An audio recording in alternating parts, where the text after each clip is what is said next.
একদিন জঙ্গলে এক শিয়াল আর এক খরগোশ হাঁটছিল। তারা গল্প করতে করতে হঠাৎ দেখে এক বিশাল বাঘ সামনে দাঁড়িয়ে আছে। খরগোশ তো কাঁপতে শুরু করলো, চোখ বড় বড় করে বলল, শেষ, এবার আমরা বাঁচব না। কিন্তু শিয়াল মোটেও ভয় পেল না, বরং বাঘকে দেখে সে খুব আত্মবিশ্বাসী গলায় বলল, আরে বাঘ মামা, এতদিন কোথায় ছিলেন? আমাদের জঙ্গলে তো তোমাকে নতুন রাজা বানাতে চায়। বাঘ তো থমকে গেল। সে একটু গর্বিতভাবে গলা থামিয়ে বলল, ও তাই নাকি? কেউ তো বলিনি আমাকে। শিয়াল হেসে বলল, আসুন, আমরা সবাই মিলে আপনার জন্য মিষ্টি ফুল নিয়ে অপেক্ষা করছি। খরগোশটাই আপনাকে নিতে এসেছিল।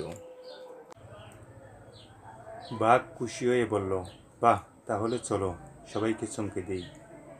বাঘ আর শিয়াল একসাথে গেল। খরগোশ, সে তো এক ফাঁকে লাফ দিয়ে পালিয়ে বাঁচল।